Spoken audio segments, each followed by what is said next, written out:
This is an interview with Carlyle Ranasinghe, who will be speaking with me, Gregg Borschmann, for the Oral History and Folklore collection at the National Library of Australia, the Great Barrier Reef collection. On behalf of the Director General of the National Library, I'd like to thank you, Mr. Ranasinghe, for agreeing to participate in this program. It's a pleasure. Do you understand that the library owns copyright in the interview material, but that access to the interview will only be given in accordance with the instructions that you give the library in the rights agreement? Yes, I understand that. We hope you will speak as frankly as possible, knowing that the interview material will not be released without your permission. Thank you. So this interview is taking place today, the 4th of July, in Cairns, very close to the airport, so we might occasionally have to stop the tape to when planes go across, we might have to stop tape. Today is the American 4th of July also. Yes. Oh, of Born course. on the 4th of July. That's right. Yes, so I don't know how you sleep at night, but anyway. Yeah. So look, I'm just wondering if you could possibly start by telling us who you are, your full name, and where and when you were born. Right. I'm Peter Eugene Carlyle Ranasinghe. I was born in Vellavata. It is a southern suburb of Colombo. We lived in a house with 5 acres of land and a house right in the middle with huge mango trees and jack trees at the back. In front there was a big driveway, a double driveway coming up to a porch and going round with fruit trees like sapodilla and whatnot right along. It was a heavenly place to be, but unfortunately, for some reason, my second sister was really getting sick, and a doctor friend of my father said it's better if we go close to the sea. And we moved to a house close to the sea and rented it to some people and couldn't get it back because once someone is in a house, it's very hard to get them back out again. It sounds like a hugely... Here's a plane. It sounds like it was a hugely idyllic but privileged early childhood. 5 acres in Colombo would have been a very large estate almost. My grandfather was the chief veterinary surgeon for the whole of the Malay Peninsula, and he was the head veterinary, was in charge of all the meats and things that are imported into Malaysia. And he not only looked after horses and other things, but he also did a lot of work for the British government as a public servant. And once when he had pulled up a young British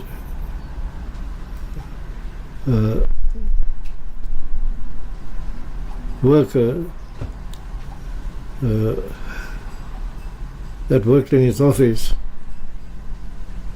the young chap didn't know who my grandfather was, and he sat down close to the door where my grandfather would come, and he told the secretary there that I'm waiting to give this chap a bit of my mind, because in Singapore and Malay, a lot of the Sinhalese were only 5'6". And my grandfather was 6'8". And when my grandfather opened the door and looked in and said hello, he just shivered and knelt down and said, "I'm very sorry, I'm waiting to tell you what a nice time I'm having in Singapore, and I like to work for you." So tell me about your mother and father. Who were your mother and father, and what did they do? My mother was born in Kuala Lumpur, in Malaya, and they had a 16-acre house there, housing on 16 acres of land, and her mother died at birth, and my grandfather got a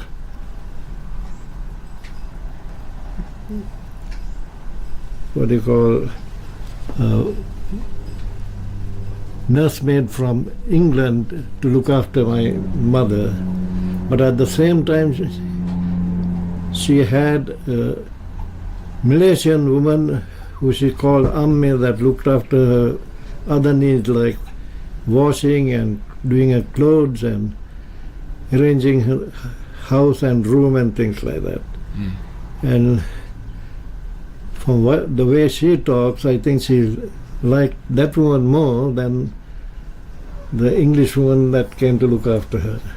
So when did they move to Colombo? When did they move to Ceylon? Because it would have been Ceylon then. Yeah, it was Ceylon then. I think they moved to Ceylon just before the First World War. And was your father military? No, he wasn't military, but he was in a German company, Freudenberg, and they had to close and get on, and then he lost that job. And so your father worked for Freudenbergs? Yeah. And once the British government closed them because they were Germans and sent them away, he got a job in the rubber department as a chief clerk. Rubber department in Malaya or Ceylon? No, in Ceylon. Were they hard parents? Was there harsh discipline in the family? No, they were not harsh discipline, and they were very musical. They taught all of us how to play piano, how to sing, and they were always friends. A lot of British, English friends and others coming to the home and having a party almost every night, because my father and mother liked dancing and singing. Very multicultural. Multicultural. Yeah, you would have been meeting people from all over the world. Yeah. What a remarkable childhood. Yeah, it is. So you went to a public school? Originally, the first school that I went was, because by that time we had moved to Dehiwala, by the beach. What was the name of it? Dehiwala. Dehiwala.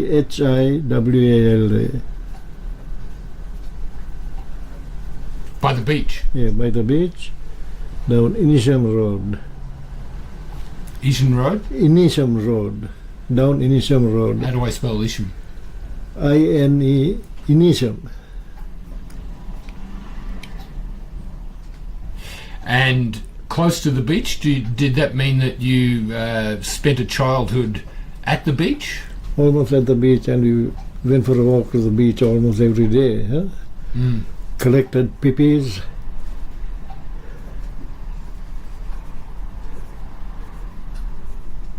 Were you allowed to swim? We were allowed to swim. Yeah. What are your memories of that beach? Was it a sandy beach? Was it gravel? Beautiful sandy beach. Nice soft sand.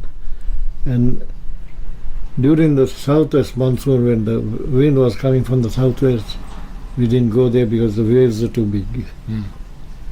And because we were in Dehiwala, I had to go to the Holy Family Convent, Devela, which had a department for boys up to the kindergarten, from the baby class to the kindergarten.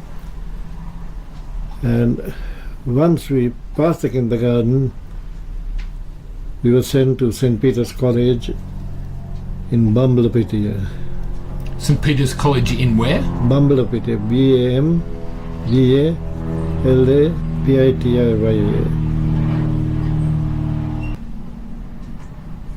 What were your memories of the beach there at Dillawa? Dillawa, yeah. Yeah, it was a beautiful beach. And that's where later years that I did all my spearfishing and diving and fish collecting. Because there was a beautiful reef about 500 yards away, which was crammed full of coral fish, coral plants, and lots of the pelagic fish on the dropout side of it. Describe that reef for me. You obviously got to know it pretty well. Yes, it was a reef that ran all the way from Mount Leonia, right opposite Colombo at Goa Face.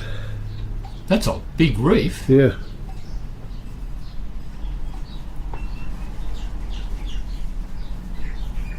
So how far offshore was it? Did you say 500? 500, Deval it was 500 feet away. In getting close to Colombo, it was only 100 feet away. And as he getting to the water, it's the reef straight away. You didn't need a boat. You could get. No, you could walk out to the reef. We didn't need a boat at that time.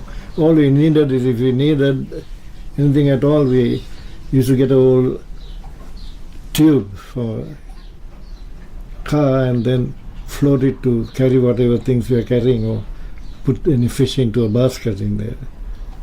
So you were, as a young child, how old would have you been when you first started visiting that reef? Probably about 10 years old.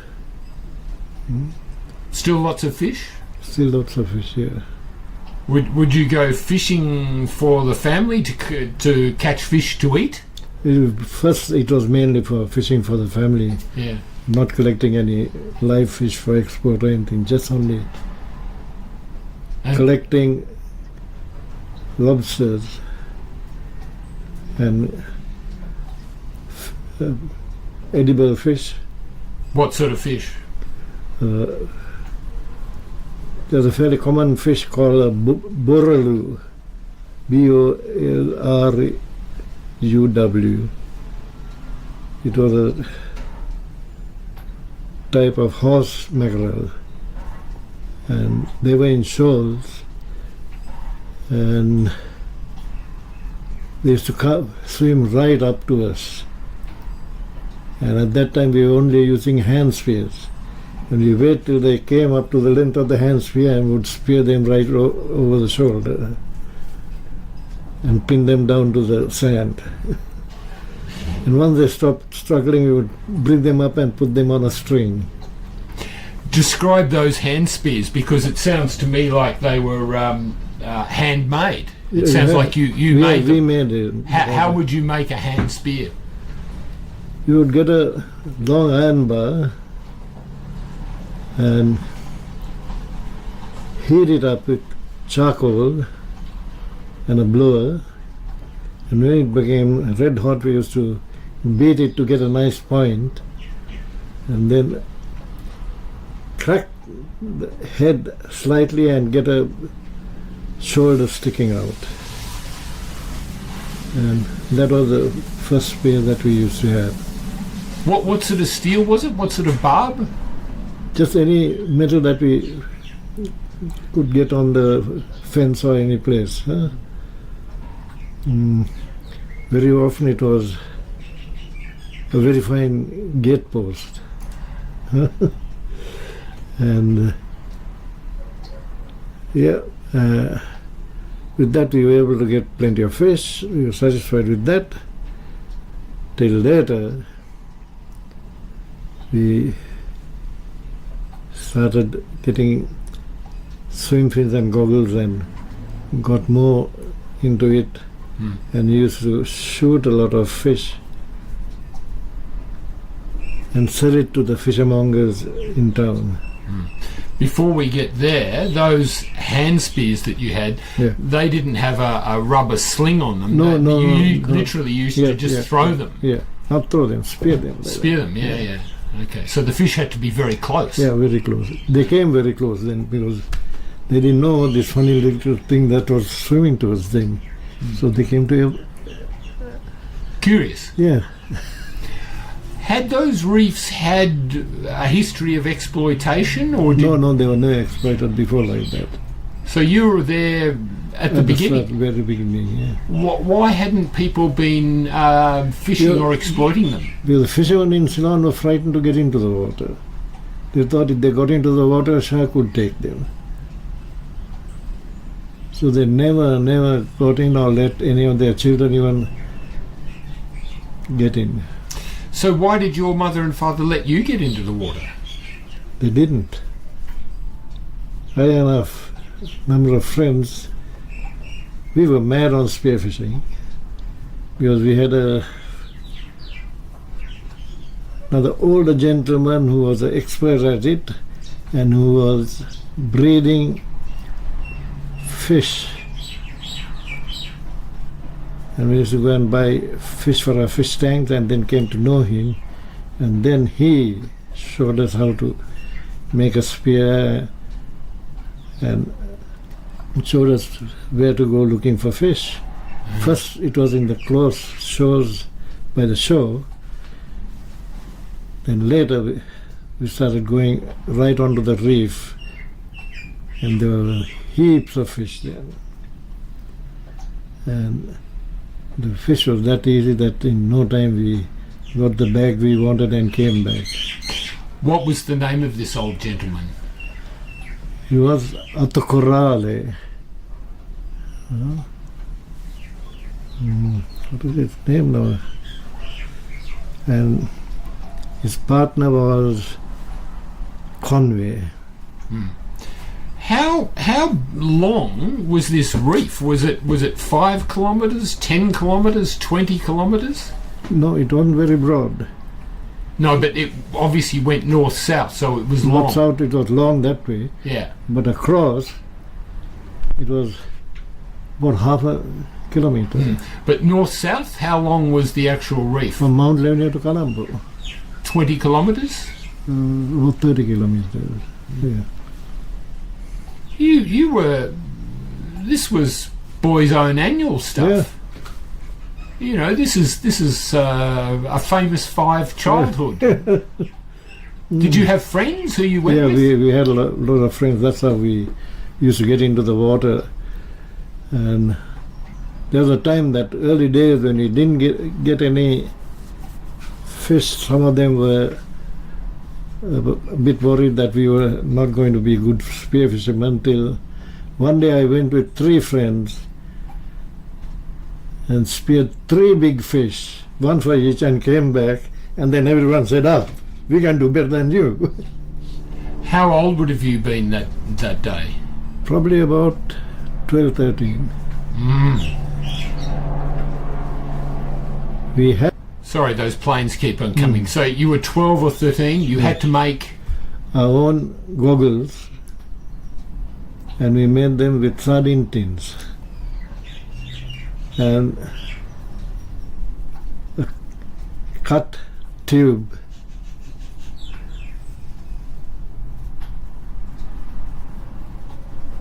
How on earth could you make a pair of goggles out of sardine tins? The sardine tin, the wartime sardine tin was oval.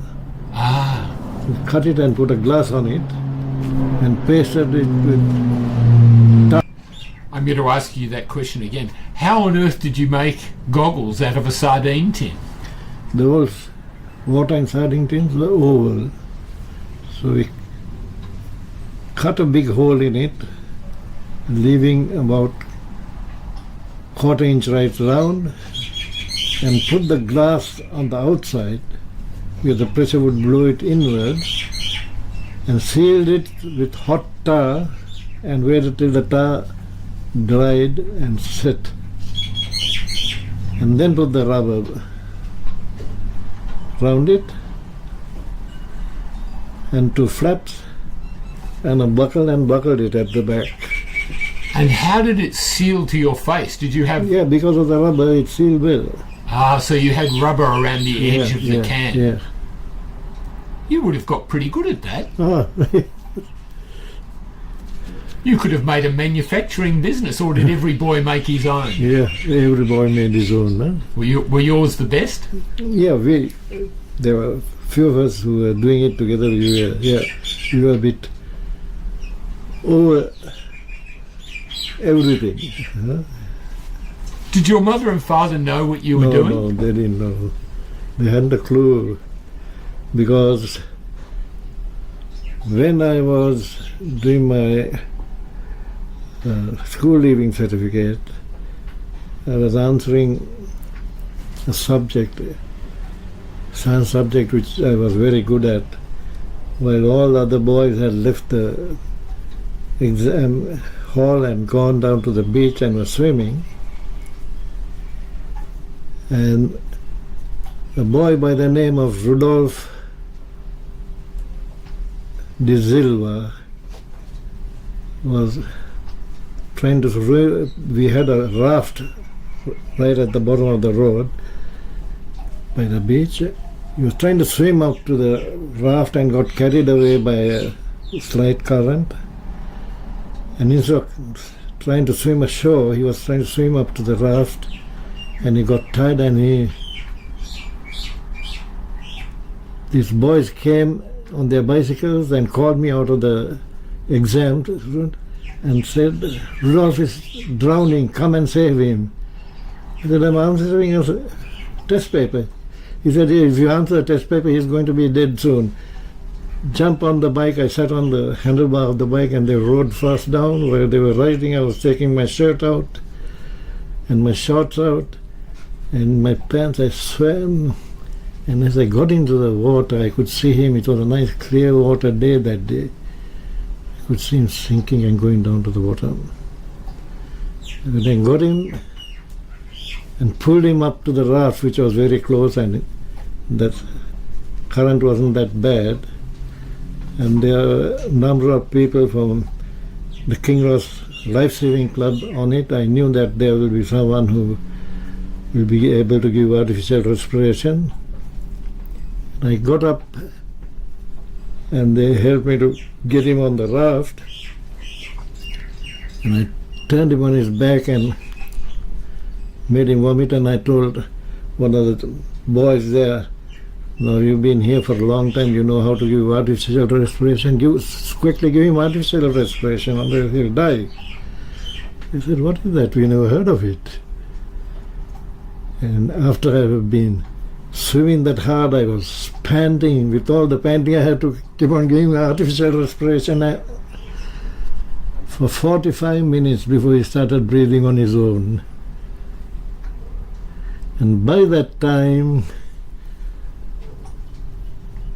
the people on the show had made such a noise about it that the reporters from the newspapers were on the show trying to get a story or someone to tell what's happening and how it's happening. And they all said, don't worry, wait till Carlyle comes, he's the one who rescued, he'll tell you everything about it.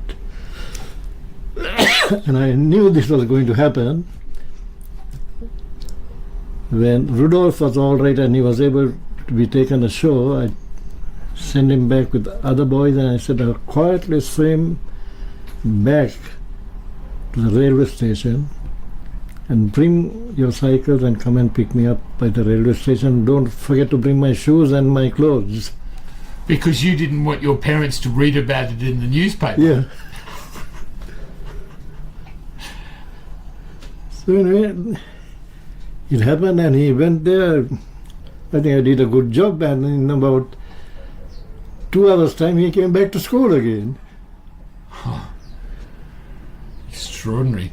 So your life wasn't just focused on the water. The jungle, the forest was obviously there too. Did you go and visit the jungle, or were people frightened of the jungle too? No, people are not frightened of the jungle, because very early days we had friends who had beagles, and we used to go Beagle dogs. Yeah, beagle dogs, yeah. And we used to go and shoot hare, wild hare.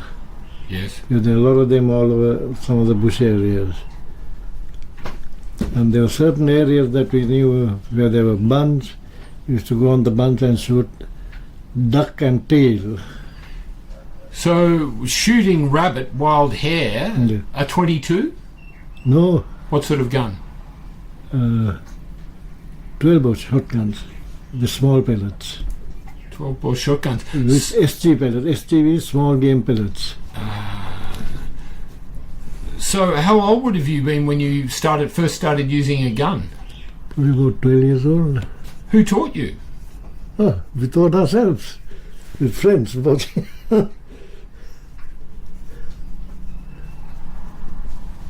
Your mother wouldn't have thought that was a good idea. No, definitely not that. She would have been very agitated about that. When any of these things that we shot, we didn't take them home. We took it to a friend's place, and that friend's place, their mother cooked it for us.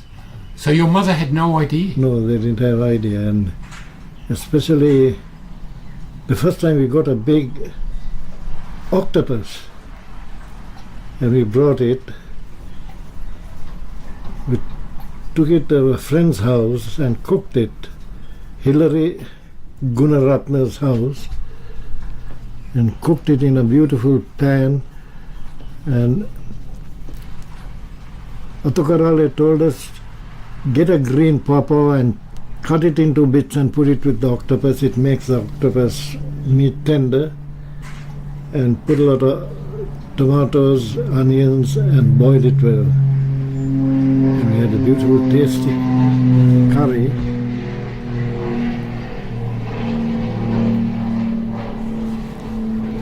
We had a beautiful tasty curry. Hillary Gunratna's family and all of us, we ate it. And in the evening when his father came, his father went mad that we cooked the octopus in his beautiful shining pan. And he made a big fuss about it. But by the time we didn't mind, because we had already eaten the whole octopus. What sort of marine creatures were you seeing on that reef? Turtles, crayfish, that's spiny lobsters.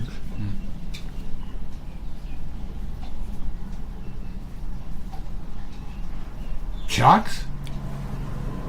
Now and again we saw a few sharks. Sharks? Would you see many sharks? Now and again we would see some sharks, because especially when you're coming back from the reef with all the speared fish, a small shark would approach us, and you would spear him and take him also ashore. Would you be seeing gropers, Maori wrasse? We see gropers a lot. Big but gropers? They were too big for us to spear. Too big? Yeah, huge. About the size of a breakfast table. Whoa. Did that scare you? Did you think they might eat you? No.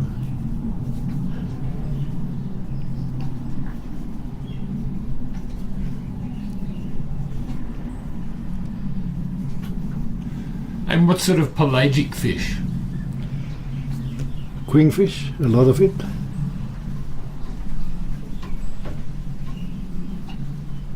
Were they the best eating? They were not the best eating. The best eating was the seerfish. Seerfish? Seerfish, yes.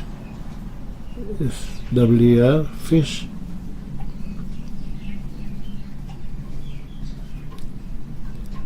And the horse mackerel and whatnot. They were the good eating fish. When did you start spearing fish to sell to the traders in the market? When did you realise you could actually make a bit of money out of this? Probably when we were about 15, 16. And it was pocket money. Good pocket money. But your mother must have known by this stage what you were doing. By that time, my mother had left us and gone to India. And there was an auntie that looked after us. And so your mother left, you were being looked after by an auntie? And after I rescued Rudolph, and my father and two brothers used to do a walk up to the beach and back, neighbors used to come up to him and shake his hands and say, saw your son's name in the papers, he had saved a boy. Did you know it? He said, I didn't know that he could swim even. So my brothers used to say, Dad, how do you think he was bringing so many fish when he came sometimes? If I couldn't sell it, I used to bring it home. And we had a next door neighbor who was a teacher. Any fish I couldn't sell, he used to buy it. He was Brookie De Silva. He was a neighbour. Yeah, neighbour. And he was a sports master at St. Thomas College, Mount Lebanon.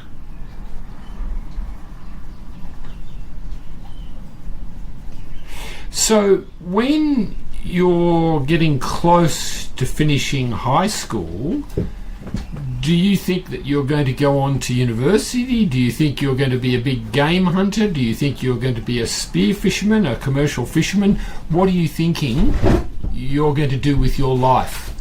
Just as we were finishing high school, we had been borrowing a friend's roller skate and skating, and became very good with roller skates.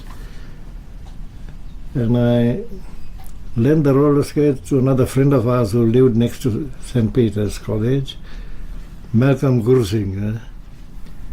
And while he was skating on the main road, a car stopped by him and asked him, son, can you get some people to teach people how to roller skate? Because I'm Donovan Andre. And I want to have a roller skate rink at my Carnival Resort.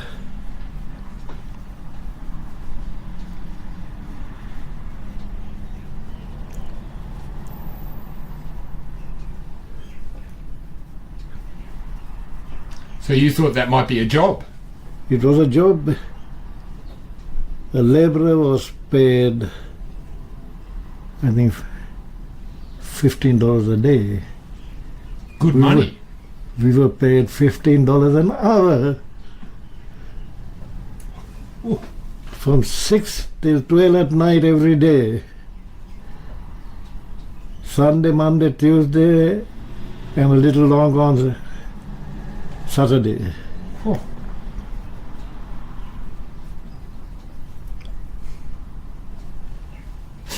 Before all this happened, you were born in 1932. When exactly were you born?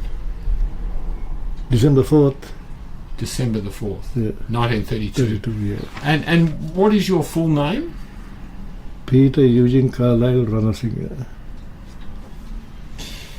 So, you're born in December 1932. The Second World War Yes. is in 1939, so you're 7 years old when that war starts. What memories do you have of the Second War? Because Ceylon was obviously a very important place, heavily fortified. It was heavily fortified. My mother and we used to go to Colombo to the big shops where she did her shopping. like Miller's Apothecaries, and what was the other shop? Another big shop. And when we went to Colombo, we went by bus. It was in Colombo, the whole of the city, there were balloon barrages floating to stop planes coming down and bombing it.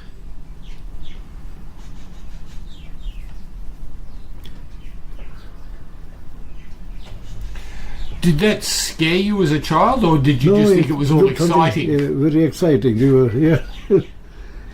And just as my parents knew that the war was getting closer and it might be coming to Ceylon soon, because already Malaya and Singapore fell, my parents took us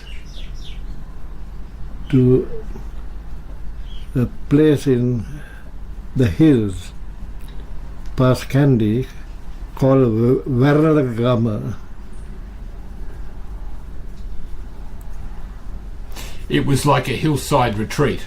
It's hillside retreat, and it was all paddy fields and tea estates there.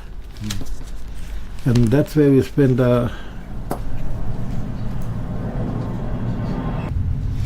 So you retreat to the hills, but again, that must have been, as a child, it must have been a rather wonderful place to spend the war. Yeah, because on the Easter Sunday, on 1943, the Japanese came and bombed Ceylon. And they bombed Colombo Harbour, and they even bombed my uncle's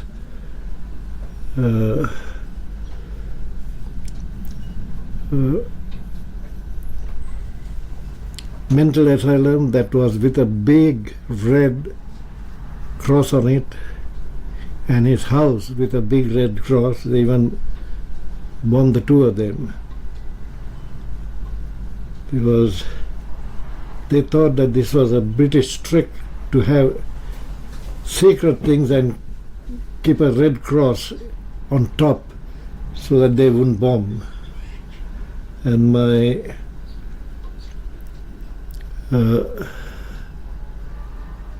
cousin Patricia was in her room packing her things to go to the underground with her parents, when she suddenly saw that she didn't have her toothbrush. It was still in the bathroom.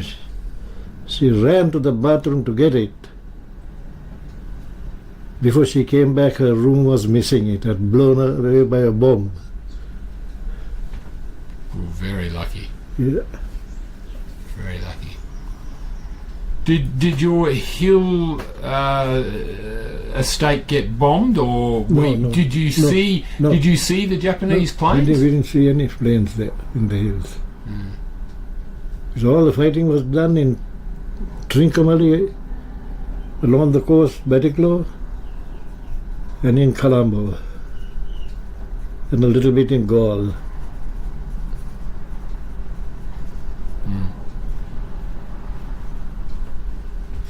So how did the war affect you in other ways? Was it just an adventure? For us in Ceylon, it was a big adventure, because very soon after the bombing, my father felt that there was no point in staying there, because we didn't like the schools there were in Sinhalese, and we didn't like studying in Sinhalese, so he brought us back to Colombo again. Where you could learn in English. English, which we always did. Yeah. And when we came to Colombo, old college St. Peter's was taken over by the army, and the playing field at the back was huge huts for soldiers. Yeah. And we were in a school in Dehiwala, St. Mary's School, in huts hurriedly built with bamboo poles and kajan roofs. Kajan is made with coconut fronds and brick floors. In no time the brick floors got worn with us walking, and it was red. And I remember some of the boys used to make a thing with a paper and fill that and throw it to the Like a little paper bomb. bomb here. And anyway, it was a good time there during the war. And they had good memories in a way. And after the war, we went back to St. Peter's. Can you, sorry to interrupt, but can you remember the end of the war? Were there great celebrations? They were very great celebrations. Because my parents had a lot of the British Army people and Navy people that were friends, and they all liked singing and dancing, and they used to come to our house. And sometimes it was good in a way for us, because they used to now and again give us a 2-cent coin. With a 2-cent coin, there's a boutique at the top of our road that we could get. A tiny little lolly that we call Me Betty, a handful for 2 cents. And yeah, some good things like that happen. You couldn't drive a car at night. You needed to have a hood on the lights with a tiny opening, just to show that the car was on the road. And so that it was camouflaged a little camouflage, yeah. And you had to close your windows and hang black curtains right around the house at night. That would have been exciting for you as a child. Yeah, for us it was exciting because like a game. yes, inside, yeah, we had nice lights inside, and parents were dancing and singing, and there were a lot of other parents. They brought their children, and yeah, and they always cooked something, and we used to have fantastic big meals while all this was happening. So in that sense you were very privileged. Privileged in a way, yeah. But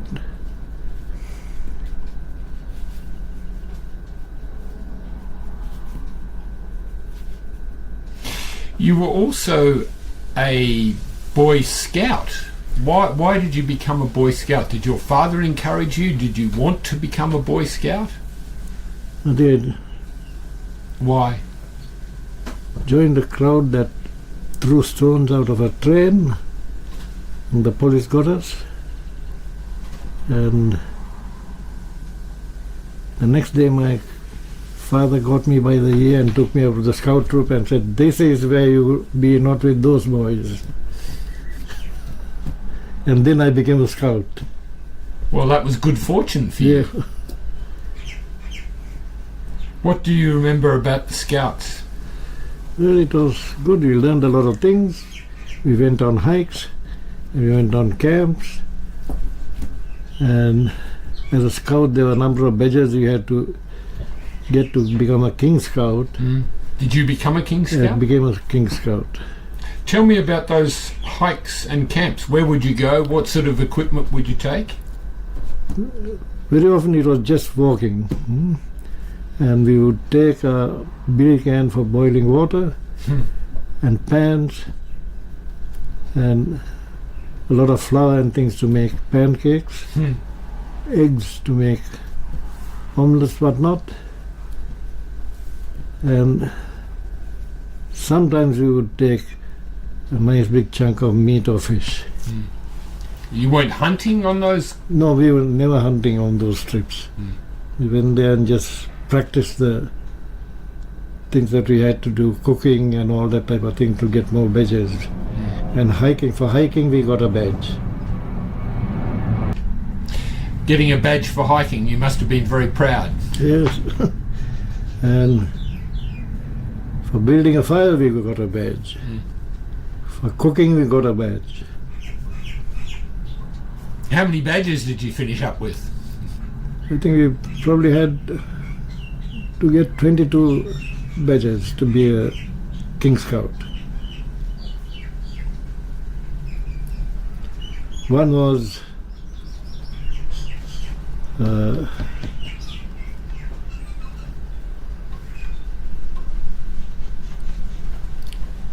Morse with the flags, one was Morse code with the ticker. Semaphore with the flags. Yes, semaphore with the flags. And Morse code. yeah, Morse code. And a lot of things like that, learning the stars. You got a badge for that. Did you learn the stars? Yes, we learned the stars. That would have been exciting for a young Yeah, boy. it was, yeah. Did you understand that you could navigate using the stars? Yeah, later I used to navigate with the flag, with the stars, because I used to go around Ceylon and Malaysia later. As a fisherman? Yeah, fishing here. Okay, well, we'll talk about that Yeah. later. In 1947, Sri Lanka became independent. I'm wondering if you could describe those years leading up to independence, because you would have been by this stage a teenager, 13, 14, 15 years old. What is your memory of that time? Was there much of a fervour, a sense of we want independence, we deserve it, it should be now?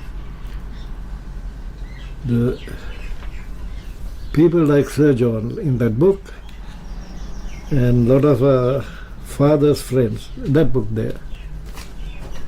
The other book under that one, that was Sir John, the Sir John Carlyle. They are the people who fought for. They and Bandar Naika. Fought during the war, you mean? Yeah. Yeah. This is the Prime Minister, Sir John Carlyle. Yeah. And were you aware of this sort of political debate as a young child? Oh, yeah, we were very aware because they all happened to be our relations. Ah. What, you were related to Sir John? Yes. What, was he your uncle or something? He was my uncle there. No. You see this card, what he has said in this card? It says, Colonel the Right Honourable Sir John Carlyle Wala There, on the other side there's his sends sincere wishes for Christmas and the coming year. Read the... So, my dear Carlyle. Well, I'll let you read that. My dear Carlyle, I was so happy to receive your card. Banda has seen your van on the road with your wife, and all seems well. The other day, when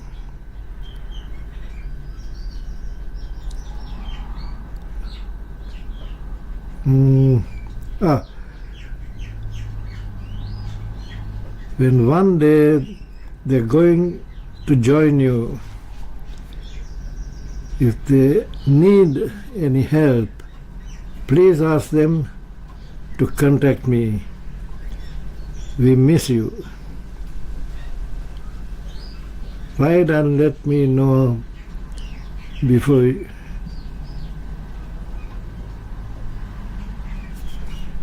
you are keeping or something, yours ever, Sir John. Now that you've had a practice run, why don't you read it a second time? Hang on, here's a plane. It's a card from Sir John Kotalawala that he sent to me in Australia. My dear Carlyle, I was so happy to receive your card.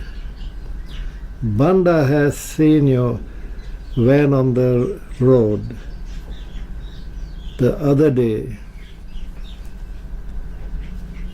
When are they going to join you?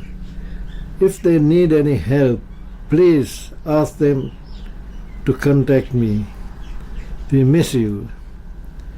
Write and let me know how you are keeping. Yours ever, Sir John. So this would have been sometime in the 1970s when you were in Australia? Yeah. It would have been 1973. So were you aware of the politics then as a young... Yes, we were always aware of it, because the family was always talking about it, and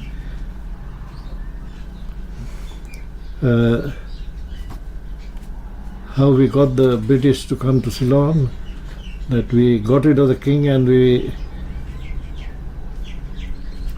replaced the king with the British king at that time. Your uncle was first elected to the State Council of Ceylon in 1931, Yeah, so yeah. he'd been a politician for a long time. Yeah. What do you remember of him? You must have fond memories of A him. lot of it. Yeah, Because I lived at Ratmalan, I lived very close to where he lived. so And very often, a lot of the mornings, after he retired, I used to go to his house for breakfast, and I used to take my children there also for breakfast. And in the evenings, very often I go to have a drink with him. And once during the early 70s, I think he had trouble getting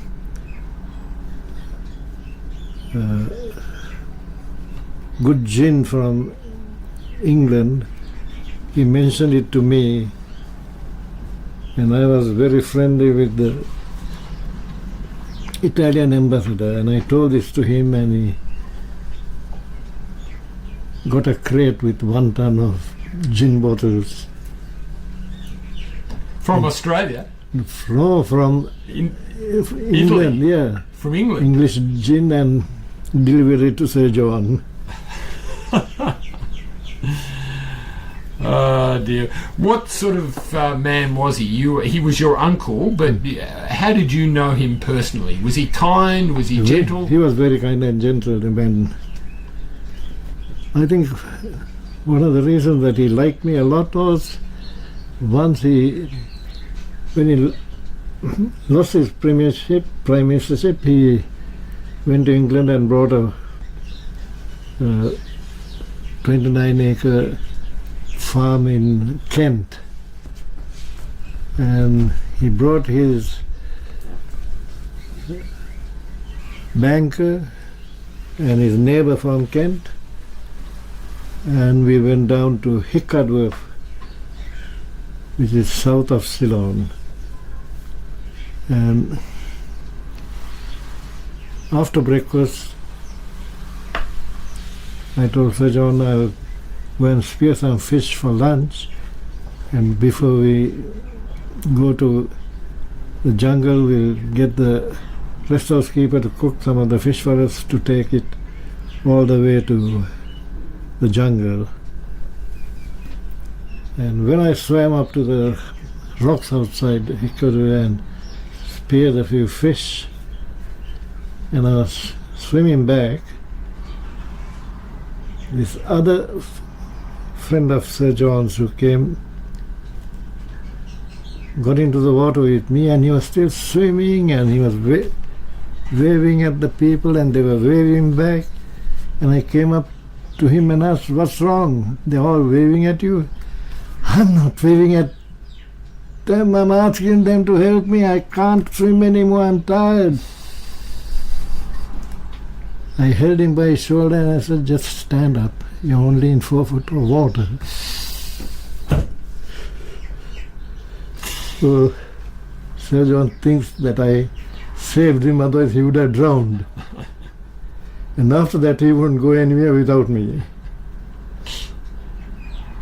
How often did you see him growing up? Was he a presence in your Quite a life? big presence all the time, yeah. He was.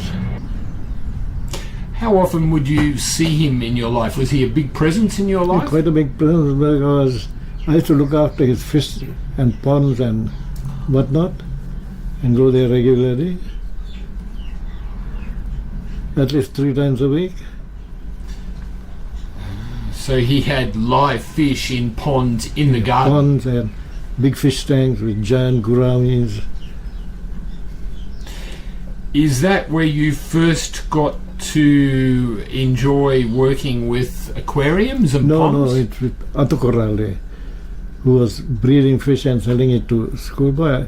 Carlyle, Victor Carlyle. So you better tell me about Victor Carlyle then. He was a man who was keen on spearfishing and things like that, and he made his own hand spear and used to spearfish. And he became very friendly with Sir John, and Sir John took him out with a man that he got from Samoa, a Samoan who used to spearfish, and Victor Carlyle learned how to spearfish by watching him. And unfortunately, this chap Samoan used to drink so much that when he was going on a ride in India in a Ferris wheel, he had long hair, his hair wrapped round the Ferris wheel, and he fell down and died. Terrible death. Yeah. To be scalped. Yeah. And Victor Carlyle taught all of us at King's Club and everywhere how to go about spearfishing. How did he teach you? Where did he teach you? He used to come with us and spearfish. Whereabouts? He used to come with us to the reef and spearfish with us. What was the name of that reef? We've talked about that reef, but what was it called? It was called the Fringing Reef. Just the Fringing Reef? Fringing Reef, yeah. 30 kilometres long? Yeah. And that's where you learnt to spearfish? Yeah. So you would have been, how old would have you been when he started to teach you? Probably about 13. Can you remember that moment? Because it really opened up your world. Like for a young teenage boy to be introduced into the marine world like that. What a remarkable thing. It was, but I had that other crowd also. The Gunratna boys and a number of other friends, like the chap that we used to borrow the roller skates from, Adrian Atapattu.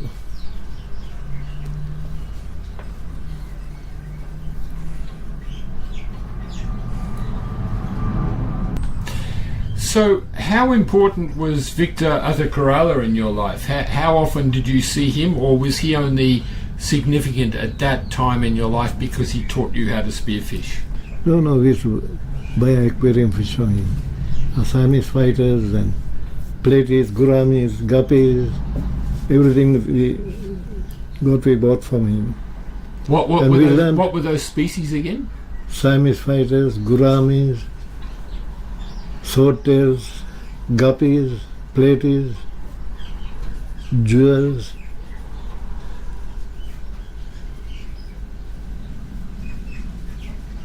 And he would buy them from you?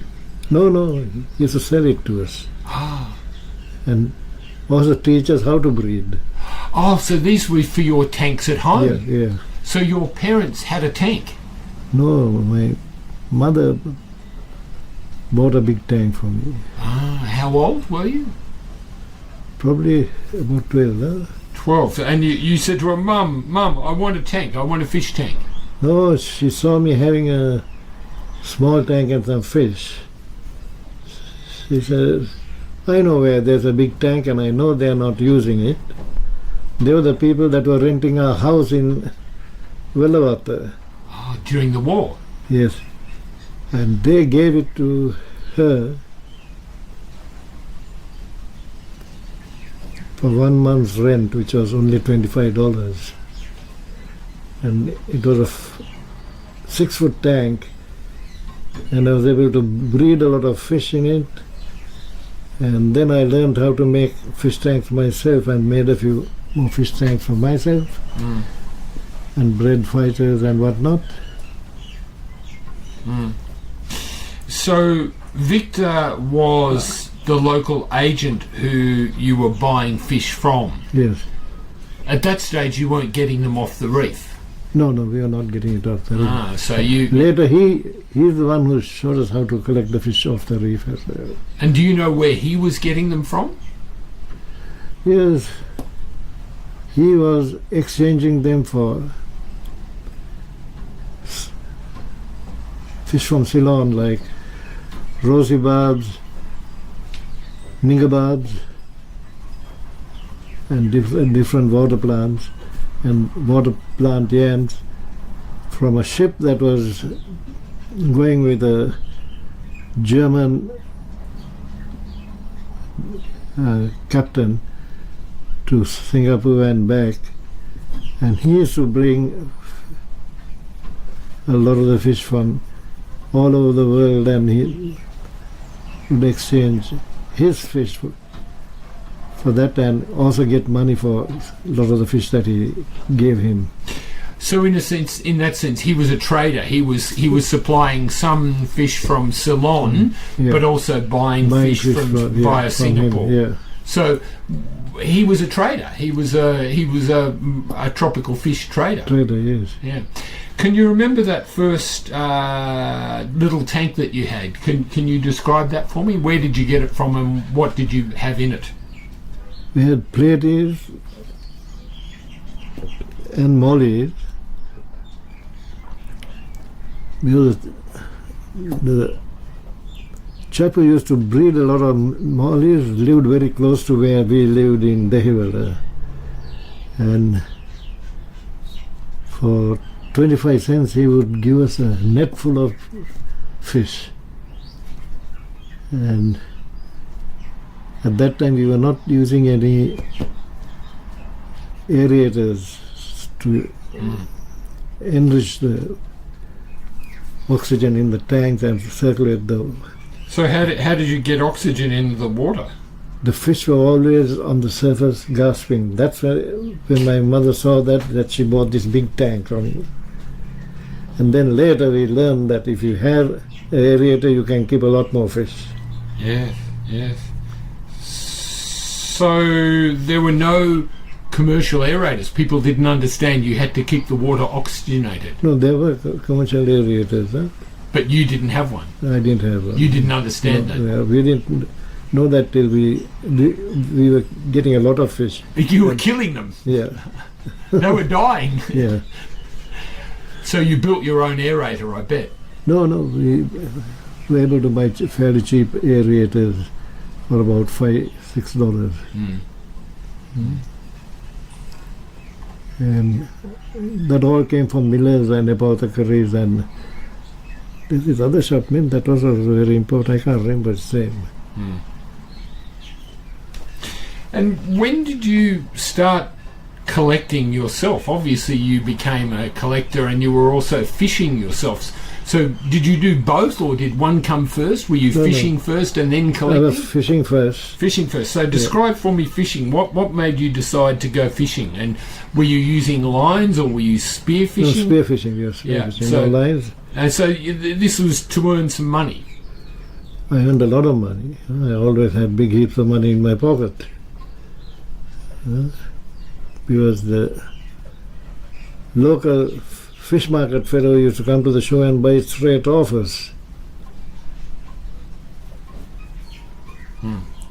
And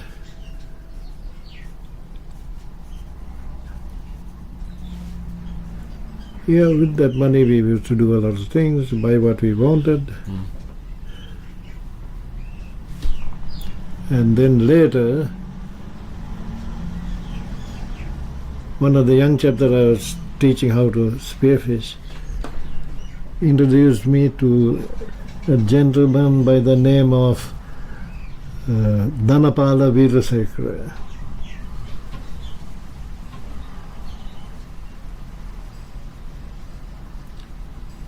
And why was he significant? Because he was breeding fish and buying fish from Victor to Carlyle and number of people and selling it in Mount Leonier to the local children and fish fanciers. So he was into the aquarium trade. Yeah, Whereas before you had just been killing fish for eating. Yeah. And then one day he got a inquiry from England, from the name of a potter. Mr. Potter wanted to know if he could send him marine fish from Ceylon. A million? Marine fish. Oh, Marine fish from Ceylon. What was a Merian fish? Was it very pretty? Very pretty fish, eh? Blue or yellow A or? lot of colors. Scorpion fish, blue angel fish. Easy to catch? They were very easy to catch early days, yeah. Used to catch them blue damsels, three-spot damsels, yellow damsels, clown wrasse, and lots of different types of fish. And he asked me to bring some, and I took some, a whole bag of fish for him, and he said, "Oh, this is fantastic. Now we got to learn how to keep them alive." I said, "The only way to keep them alive is we are right by the beach. Get everyone to run up to the beach and fill about 10 tanks, and we'll put them into the tanks and put some aeration stones into each tank to aerate the water."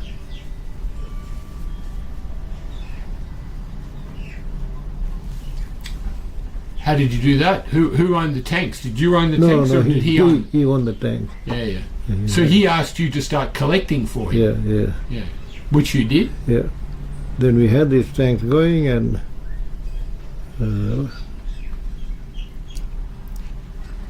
we saw that some of the fish died quite easily. That was because they were getting damaged when we were collecting, Yeah. and they had parasites on them. And later we learned to use copper sulfate and put a little bit of copper sulfate into the tanks. That got rid of the parasite as well. And that helped to cure the damage on the fins and body as well. How did you learn that? Did Dana teach you that, or did you just learn it? We just experimented ourselves and learned that, yeah. Could you see the parasites? Yes, you could see tiny little things. Worms and... Yeah, not worms, tiny little bugs, white bugs. So anyway, yeah, that's what happened. And would they be on the fish naturally in the water? But when you take them out of the water, it becomes then a they problem. breed in the fish tank, and then there are too many for a few fish, huh? That's what happened. So did you think you could make a business out of it? So did you think you could make a business out of this, or were you more interested in being a fisherman? No, I knew at once he wanted me to be a partner with him. Ah, this is Dana. Yeah. Yeah. Dana part of his sector. Did you agree? Yeah, I agreed because he gave me a nice room there at his place. And I could... He gave you a room? Yeah. And I could use any vehicles he had with the driver. And then later he had a V8 Ford that we were using to go collecting fish everywhere. And I learned to drive a car by learning to drive that. And we used to drive to Trincomalee, catch fish, bring it back to Colombo, pack it up, and the airport was at Ratmalana then, the main airport, send it off, and keep on doing it over and over again. And we were doing quite well when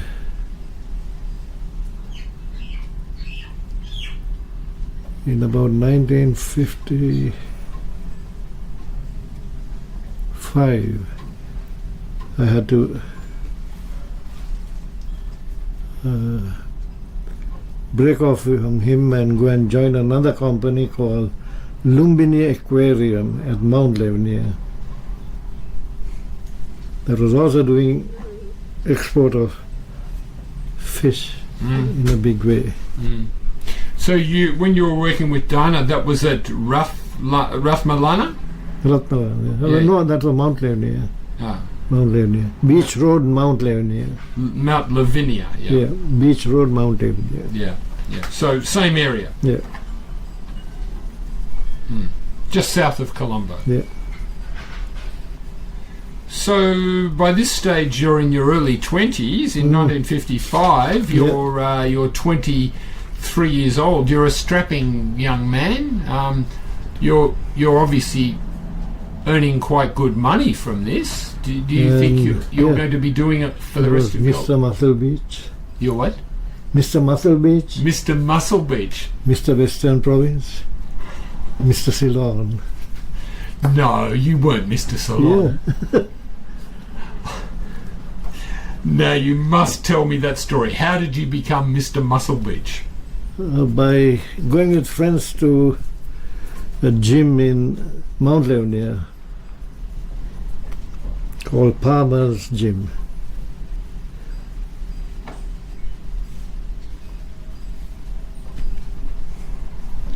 And working out. And working out here. And tell me about the competition. Were there many other competitors? There were a lot of competitors, but the very fact that I was very tall helped me a lot. And I had big shoulders. I used to show off more on the stage than the others would. And the others looked small next to me, standing next to me, because they were 5'6". Oh dear. You would have been in your togs, your bathers. Yeah. Mr. Muscle Beach. Yeah. And then how did you become Mr. Ceylon? Well, one of the contests just before I left Ceylon. And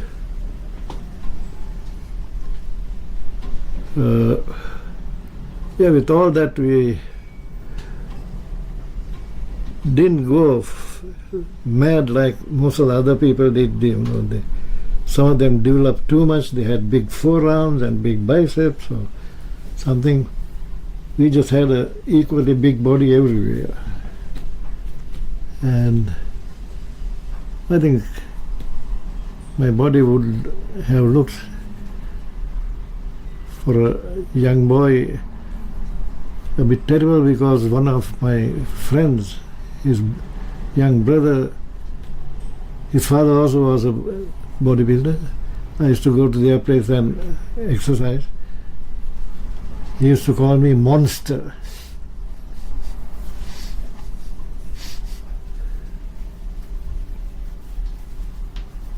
You must have been quite proud of that. Yeah.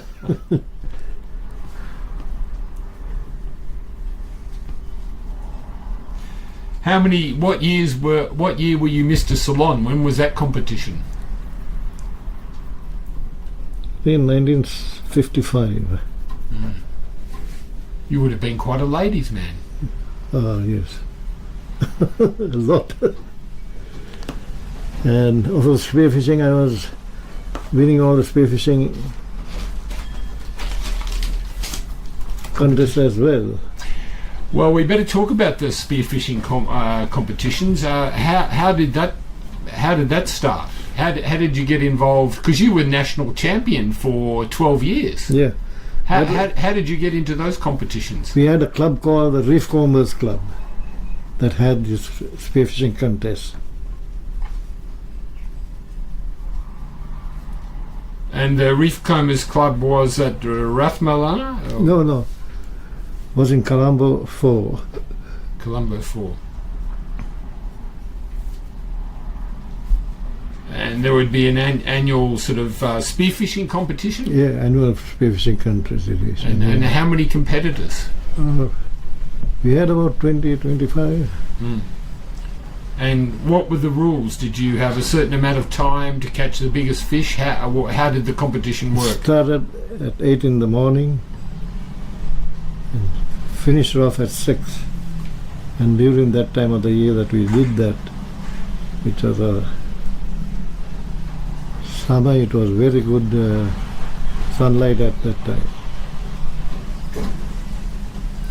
And the competition would be to catch as many fish as the biggest and most number and heaviest, of fish. Heaviest catch that you get. So 12 years in a row you were the champion. Yes. And then I got the Challenge Cup here with me as it. Want to see it? Yes. So I was meant to put plaques on this with different people who won. that's the Tony base. Buxton won it 1 year as well. Yes. So we have the cup here now. This is the American Ambassador Challenger Cup. The Ceylon National Spearfishing Championship, presented by Maxwell H. Gluck. This is in 1958. So in 1958, it was won by Rodney Jonquist, beachcombers of Ceylon. Yeah. But then you won that cup so many times that it got presented to you. Yeah. How many times did you win? 3 times in a row. I won 15 times there after that altogether.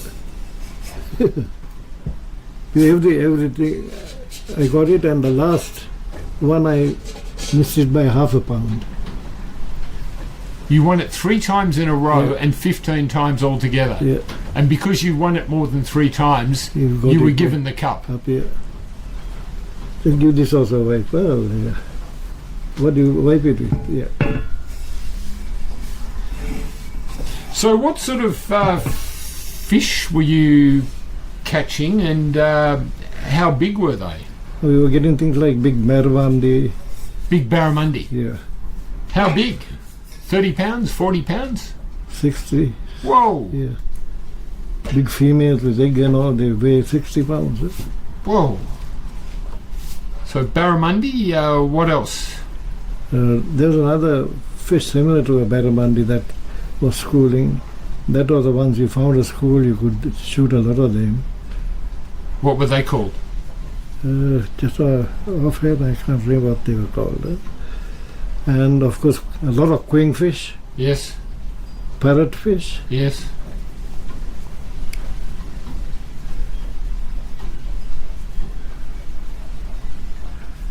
Did you feel guilty at the time? Were you aware that you were killing sort of pregnant female sort of large barramundi? You didn't feel guilty? You didn't feel like you were plundering the ocean? We were getting good money for the eggs. Ah. We were getting 4 times the value of a fish for the eggs that the female had, the nice red roe that they had. So you thought that was good conservation? Yeah, yeah.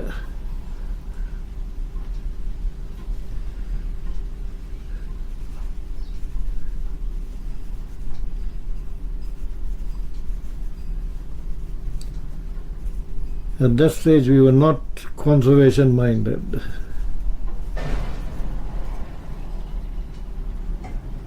No. The world was full of animals.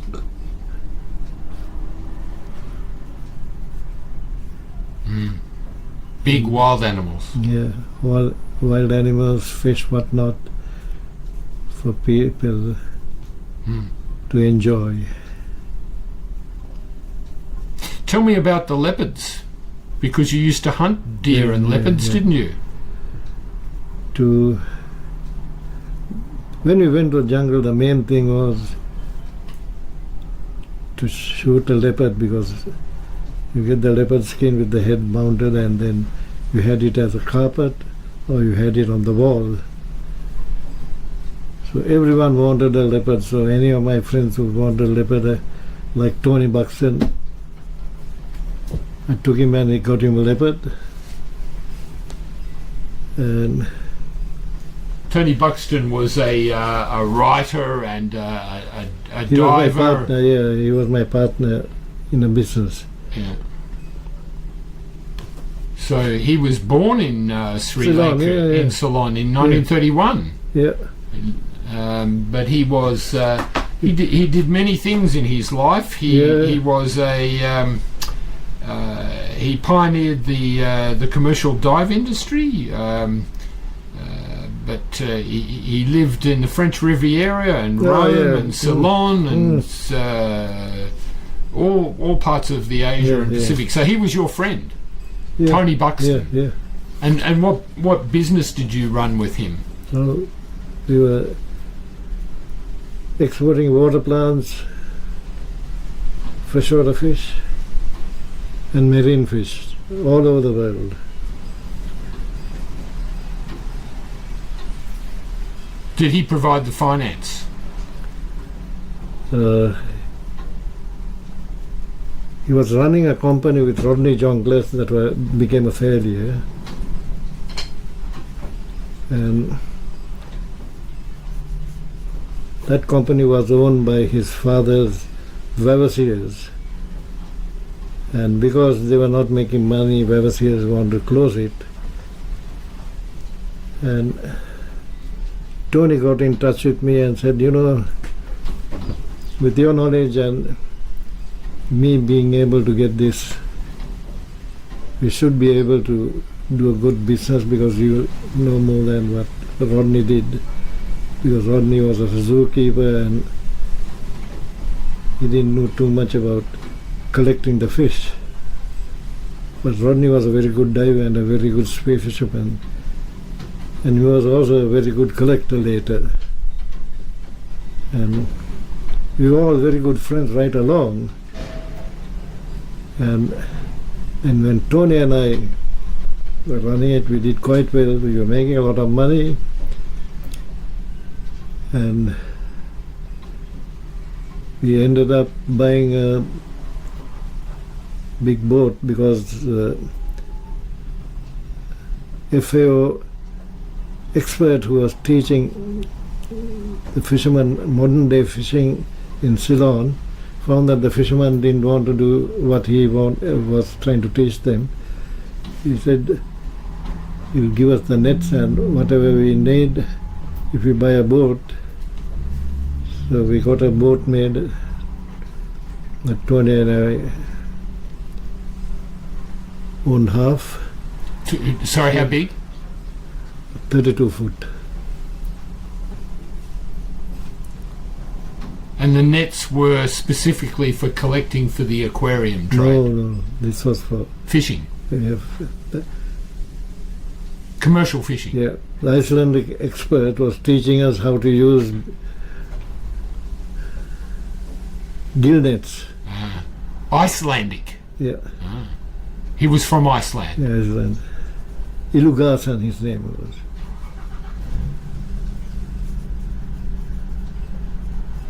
So how long did you commercially fish for?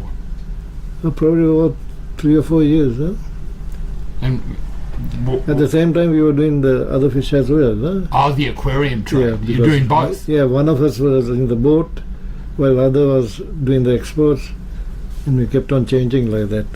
Oh, so a vertically integrated business. Yeah. Very smart. So what sort of, with Tony, this business, exporting to the world, Yeah. marine fish all over the world, what sort of fish were you exporting? All types of saltwater fish, yeah? Yeah? Mainly the reef and coral fish, huh? Yeah, The colorful ones. yeah. And we were sending a lot of fish to the Institute of Oceanographic in Monaco as well, Yeah. because one of the partners we had was French, Jean-Charles Bloch. Jean is written as Jean, Jean-Charles Bloch, and Roger Madrina.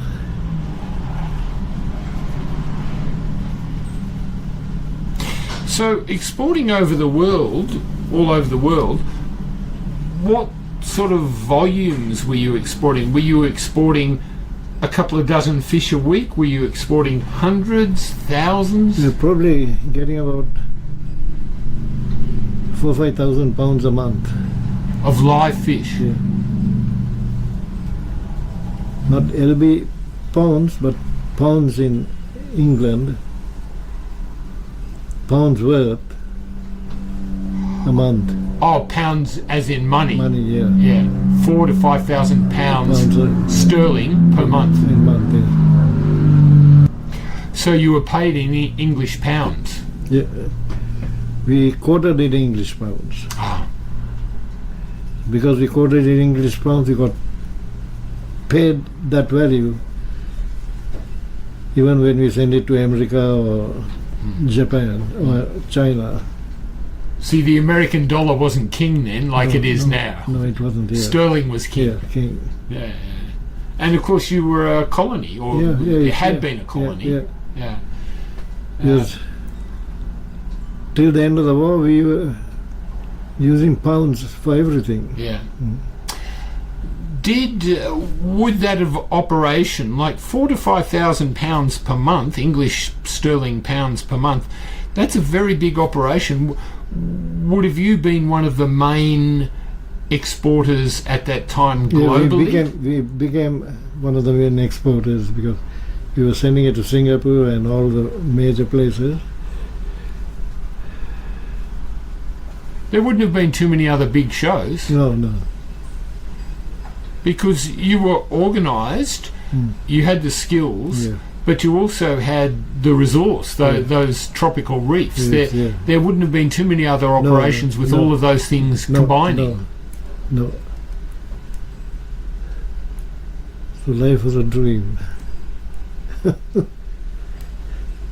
We spent a lot of the money as a dream, but there's one thing I later realized, that the two French partners, Jean-Charles and Roger Madrina, they had a different interest in Ceylon. They were using Ceylon to smuggle gold to India.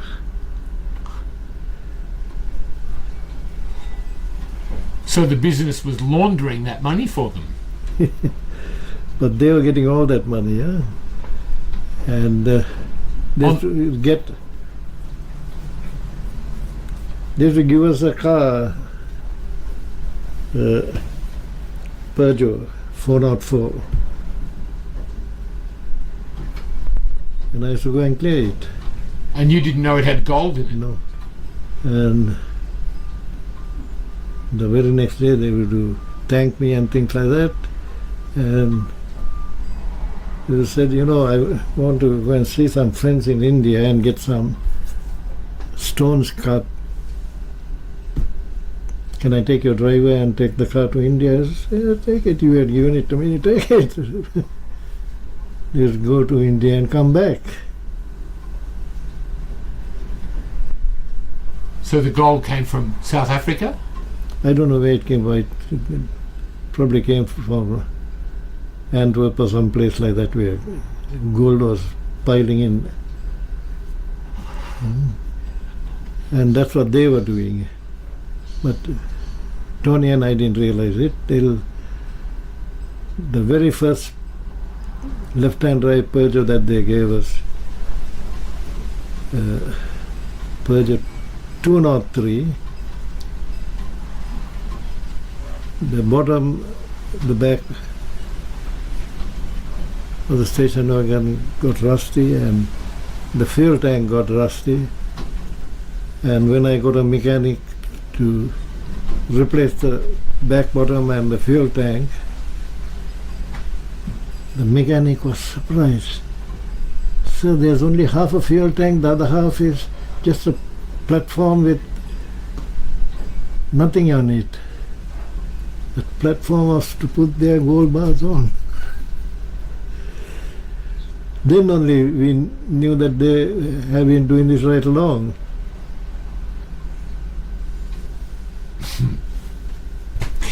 So you said life was a dream. Was that because you were a young man, you were fit, you were healthy, you were making lots of money, you had lots of girlfriends? Is that why life was a dream? Yeah, it was a dream, yeah.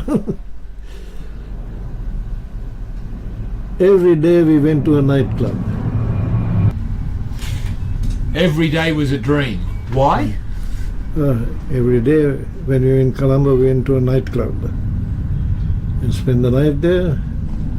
I got up very early in the morning and went fishing. You were a playboy. Yeah. It was a good life.